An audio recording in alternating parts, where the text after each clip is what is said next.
اس صورت کے بہت سارے فضائل بھی ہیں۔ رسول اللہ صلی اللہ علیہ وسلم نے ارشاد فرمایا کہ قل هو اللہ احد ثلث القرآن، آپ صلی اللہ علیہ وسلم نے فرمایا کہ یہ صورت ایک تہائی قرآن ہے۔ حضرت قتادہ ابن نعمان رضی اللہ تعالیٰ عنہ سے روایت ہے کہ ایک شخص رات کو قل هو اللہ احد کی بہت کثرت سے تلاوت کرتے تھے جادو سے بچنے کے لیے، تو رسول اللہ صلی اللہ علیہ وسلم کو بتایا گیا ان کے بارے میں، جس نے بتایا وہ سورہ یعنی قل هو اللہ احد کی اہمیت کو کم سمجھ رہے تھے، وہ سمجھ رہے تھے کہ یہ صرف سورہ اخلاص پڑھتے ہیں اور کچھ کوئی صورت نہیں پڑھتے۔ تو جب نبی صلی اللہ علیہ وسلم کو بتایا گیا تو آپ صلی اللہ علیہ وسلم نے فرمایا انہا لتعدل ثلث القرآن، یہ ایک تہائی قرآن کے برابر ہے، یعنی یہ صورت معمولی نہیں ہے، ہلکی نہیں ہے۔ یہ صحیح بخاری میں یہ روایت مذکور ہے۔ اور حضرت ابو سعید خدری رضی اللہ تعالیٰ عنہ سے ایک روایت ہے، وہ اس میں ہے کہ ایک شخص رات کو صرف سورہ اخلاص کی تلاوت کیا کرتے تھے نماز میں، تو ان کی شکایت لگائی گئی نبی صلی اللہ علیہ وسلم سے۔ شکایت لگانے والے نے یعنی شکایت لگانے والے کا مقصد شکایت نہیں تھا، ایک علمی بات پر مطلع ہونا مقصد تھا، تو انہوں نے نبی صلی اللہ علیہ وسلم کو بتایا کہ یہ صرف سورہ اخلاص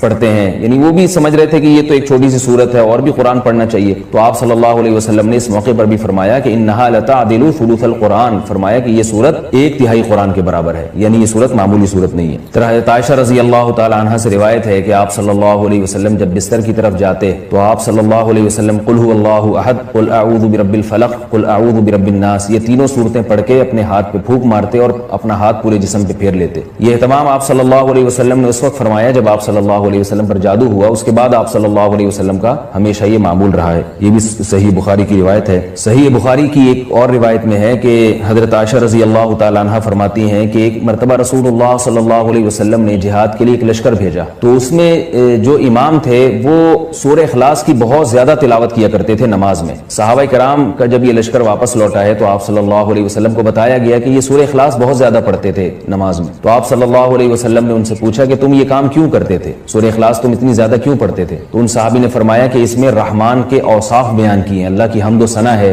اور اس وجہ سے مجھے اس سورت سے محبت ہے، یعنی محبت ہے جس کی وجہ سے میرا دل چاہتا ہے میں اس کی بار بار تلاوت کروں۔ تو آپ صلی اللہ علیہ وسلم نے فرمایا کہ صحابہ سے فرمایا کہ ان کو خبر دے دو کہ اللہ بھی تم سے محبت کرتے ہیں۔ یہ بھی ایک سورت کی ایک بہت بڑی فضیلت ثابت ہوتی ہے۔ اور عبد الرحمن ابن ابزا رضی اللہ تعالیٰ عنہ سے روایت ہے کہ رسول اللہ صلی اللہ علیہ وسلم وتر کی نماز میں پہلی رکعت میں سبح اسم ربک الاعلی، دوسری میں قل یا ایھا الکافرون، اور تیسری رکعت میں سورہ اخلاص کی تلاوت کیا کرتے تھے۔ تو وتر میں تیسری رکعت میں سورہ اخلاص کا پڑھنا یہ فضیلت کی چیز ہے۔ حضرت عقبہ ابن عامر رضی اللہ تعالیٰ عنہ سے روایت ہے کہ میں ایک مرتبہ رسول اللہ صلی اللہ علیہ وسلم سے ملا تو آپ صلی اللہ علیہ وسلم نے فرمایا کہ کیا میں تمہیں ایسی صورت کی خبر نہ دوں کہ نہ وہ صورت اللہ نے تورات میں نازل کی، نہ ایسی صورت اللہ نے انجیل میں، اور نہ ہی ایسی صورت اللہ نے کسی اور مقام پہ قرآن مجید میں نازل کی؟ میں نے عرض کیا ضرور یا رسول اللہ۔ تو آپ صلی اللہ علیہ وسلم نے فرمایا وہ صورتیں قل هو اللہ احد، قل اعوذ برب الفلق اور قل اعوذ برب الناس ہیں۔ اور آپ صلی اللہ علیہ وسلم نے فرمایا کہ کوئی بھی رات ایسی نہیں ہونی چاہیے جو ان صورتوں کی تلاوت کے بغیر گزر جائے، یعنی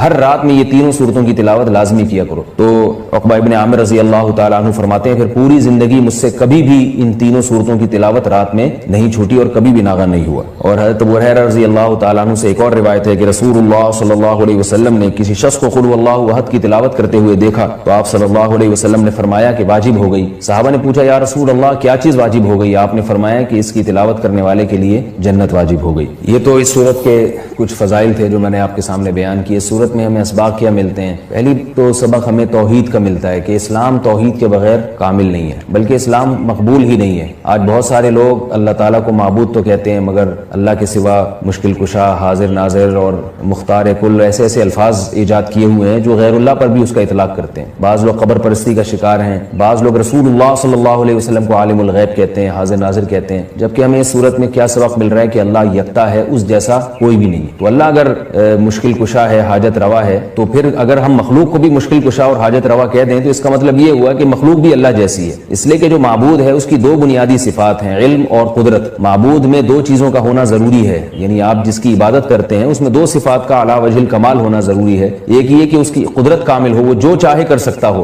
اور اسے اس کا علم کامل ہو، جیسے کہ قرآن مجید میں آتا ہے اللہ الذی خلق السبع سماوات ومن الارض مثلہن یتنزل الامر بینہن لتعلموا ان اللہ علی کل شیء قدیر وان اللہ قد احاط بکل شیء علما۔ اس آیت کا حاصل کیا ہے کہ اللہ نے اس پوری کائنات کو اس لیے